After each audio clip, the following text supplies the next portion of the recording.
It's a brand new championship season, and the Green Army have got something new to get used to this season, being called Wayne Rooney's Plymouth Argyle. It's Terrace Talk.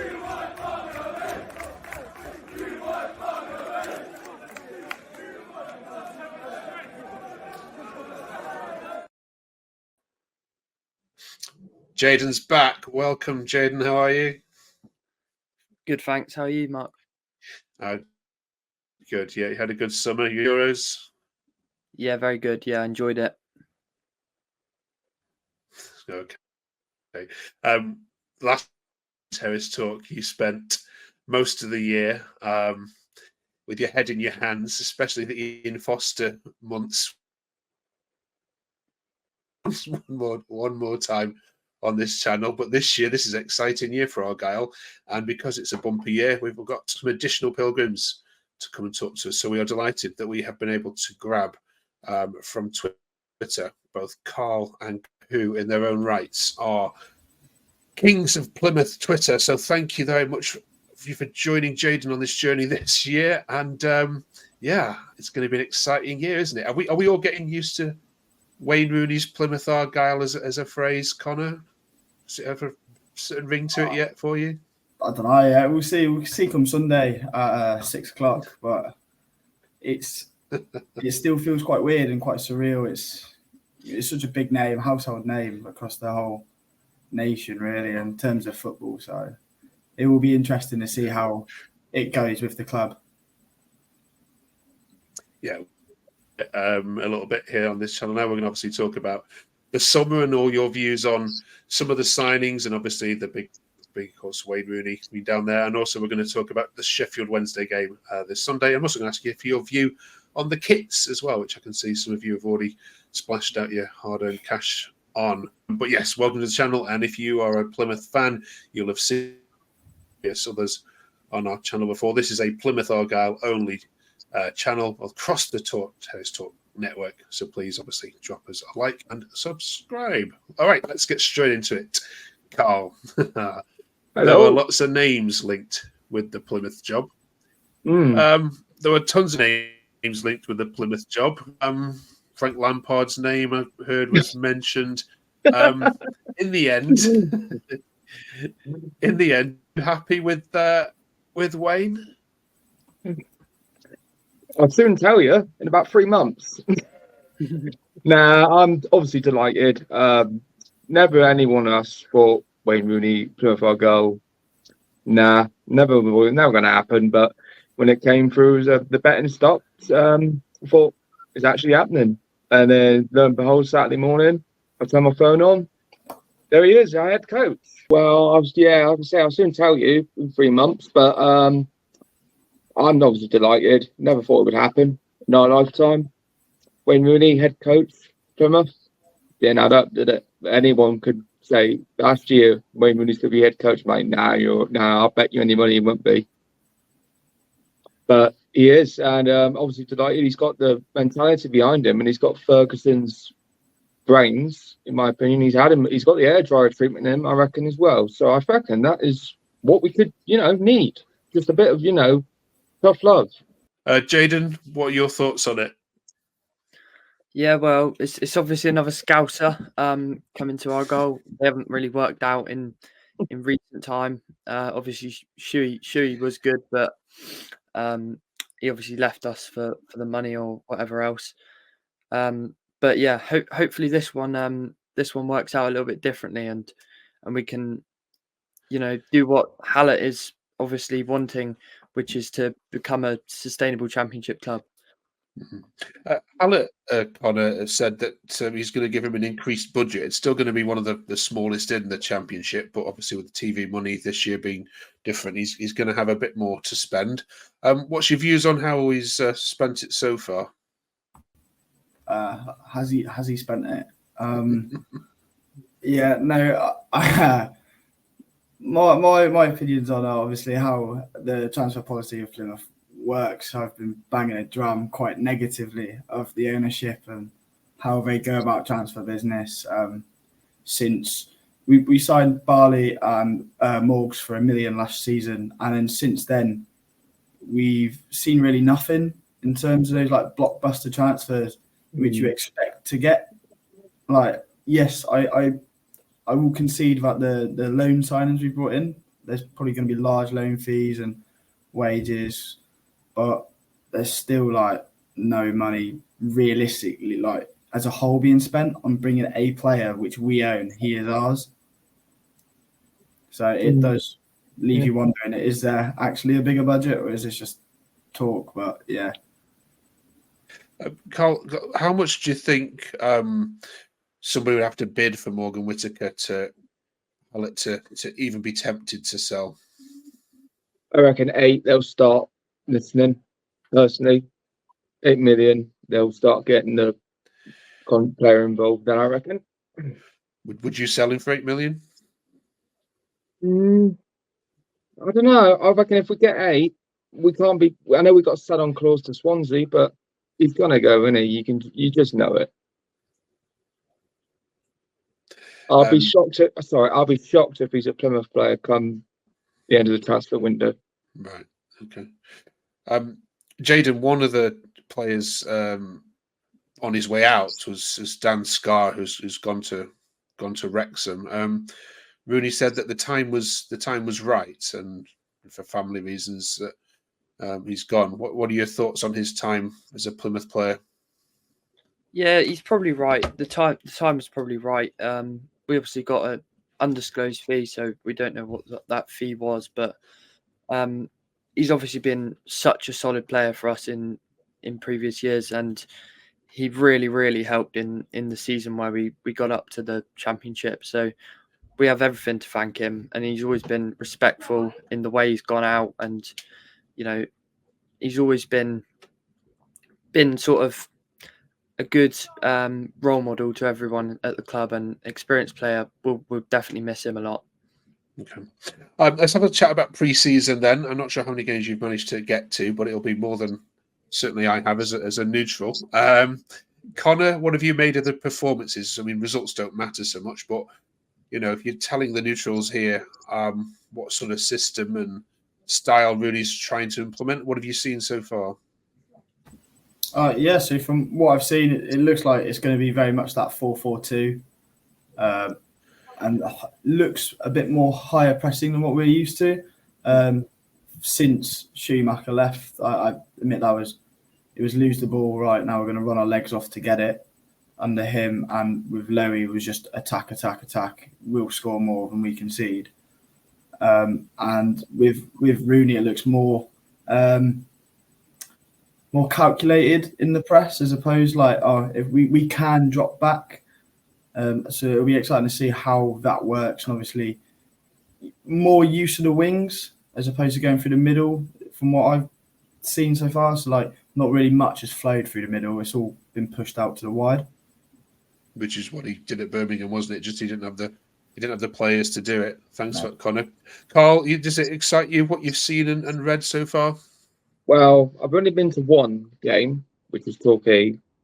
I saw positive signs, but I'm a bit concerned about the central midfield. It just seems a bit inexperienced. The only experience in there is Forshaw, and when he's fit, he's the best. He could be our best player. Okay.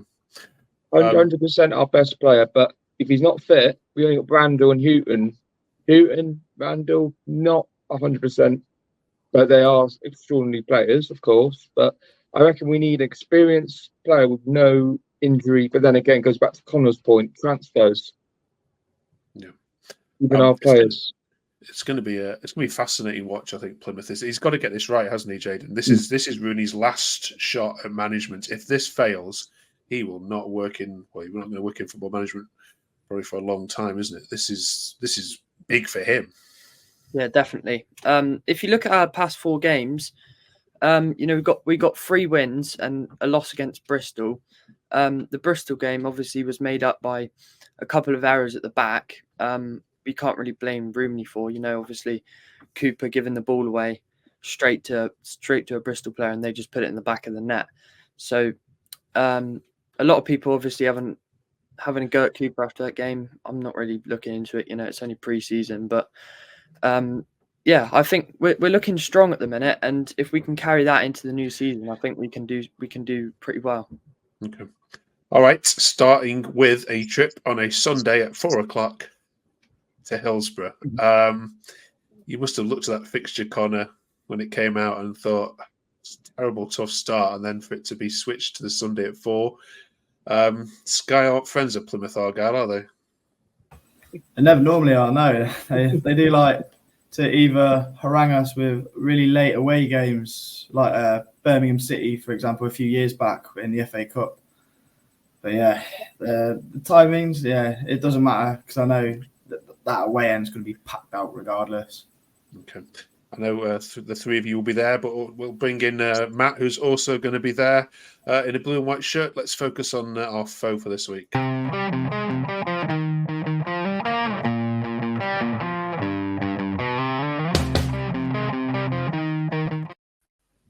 Welcome to Where Pilgrims Walk, Matt.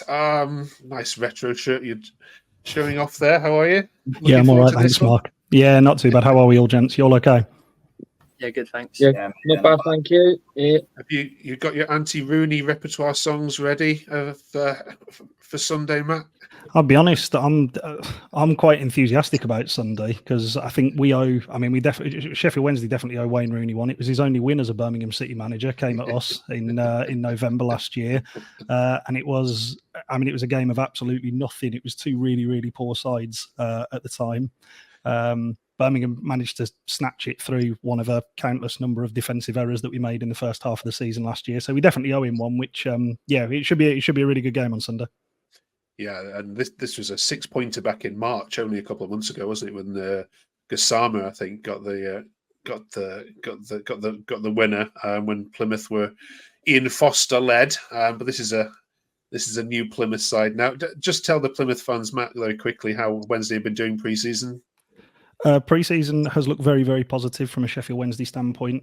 We've continued under the good work of our manager, Danny Röhl, from last season, who, I mean, if you look at the form table from when he came in October, we finished 8th, which is some going considering how poor we were in the first 12 games. I think anybody would have put the mortgage on us going down after those first 12 games, and to turn it around and to finish above the relegation places and finish on the points total that we did was a mark of how good he was. Pre-season, we have added a lot of players. We got a lot of business done early. We've strengthened in areas where we need to strengthen. I would still say we are missing one or two players, most notably up top. I think we have strengthened in that area and bringing Jamal Lowe in from Swansea and Bournemouth, respectively. But we are still missing an out-and-out focal point up there. We are a different side to the one I think that people saw at the back end of the Championship last year. It is very high-intensity pressing. There's a lot of movement between the front line. It's from a Sheffield Wednesday perspective, I'm convinced you won't speak to a Wednesday fan who's not really positive about this, not only this Sunday, but the upcoming season. And secretly, were you quite pleased to get Plymouth at home for the first fixture? Oh, buzzing. Absolutely buzzing. We all said at the back end of last season, because obviously we started the Championship campaign last year with a home game to Southampton, and that was before they lost half of their squad, just before the window shut. We were all kind of hoping for a mid-ish table side, or a side that would be expected to be mid-table rather than one of the quote-unquote big hitters. I mean, there's no real big hitters in the division this year, not like last year anyway.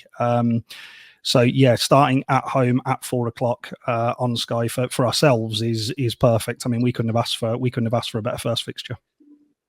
I tell you what, you'll have the nation watching because, my goodness, we needed football back in this country. So I know Sunday at 4:00, Wednesday Plymouth will be what most of the nation have on.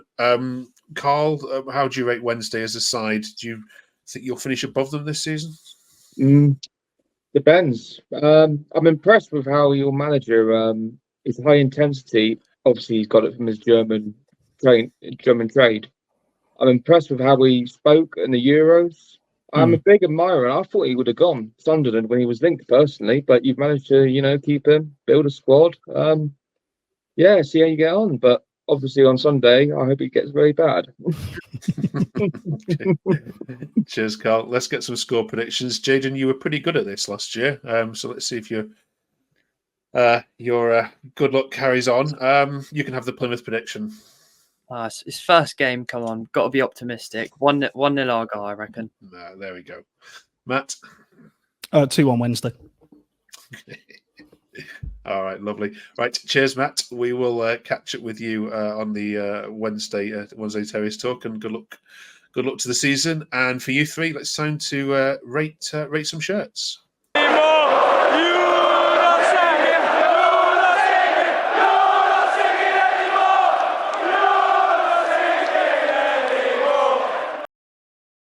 Okay, each week, Rate My Take will put out there some takes on Twitter and social media on Plymouth games. We'll be asking you for your thoughts, and you can join in by putting hashtag Rate My Take at the end of your Plymouth tweets for these three and other guests to comment on. This week, we are looking at the home and away shirts. Do we have a third shirt yet, team? Has it been announced? Is that one? No. So this tweet said, "Wow, Puma have done well with this one. Prefer this to the golden colours they tried to introduce last season's shirt. Something about this kit really stands out, including the design on the base. A huge fan of this one." Connor, you can have the home shirt. Do you agree with that? No, not really. I really liked the gold last season. I think maybe because it was a bit of a commemorative shirt, obviously Centurions winning the league. That shirt kind of just had a bit of a buzz about it when it come out. Yeah, it does look a bit plain, this one. I've got to be honest. Jaden, what about the away shirt? Happy with white? I'm not keen on it, to be honest. I prefer the home shirt. I think it's a nice shirt. It's a clean shirt. It's just not anything special for me. Okay. And Carl, your opinions? I mean, obviously you've already wearing it, so you're clearly happy to part money with it. But can you see fans' point of view when they say they're disappointed with these or not? At first I looked, I thought, not sure. I went and looked in person. I thought, yeah, I do like it. I think it's the sponsor that takes it away from the Argyle feeling of the green.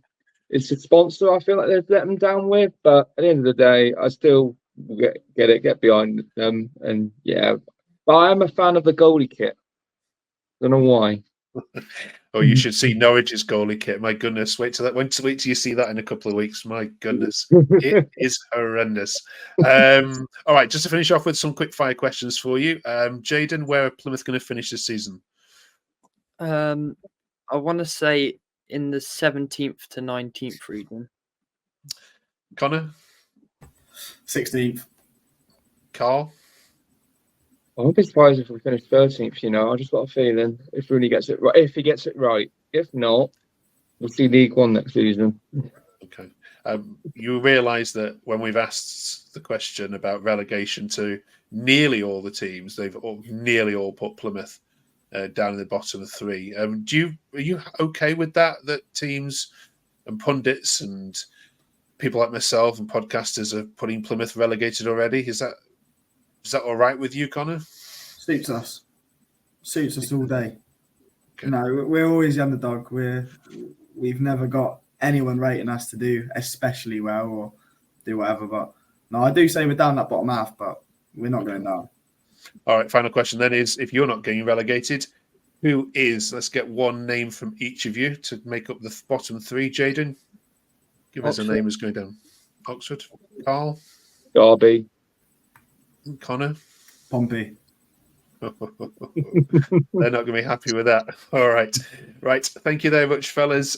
Each week we're going to be going through the season with you. Really appreciate your time on the channel this week. Next week we're focusing on defenders. We're looking at goalkeepers and the back four. How much strength and depth do Argyle have in those positions? So join us next week. And of course, we're also going to be reviewing the Sheffield Wednesday game.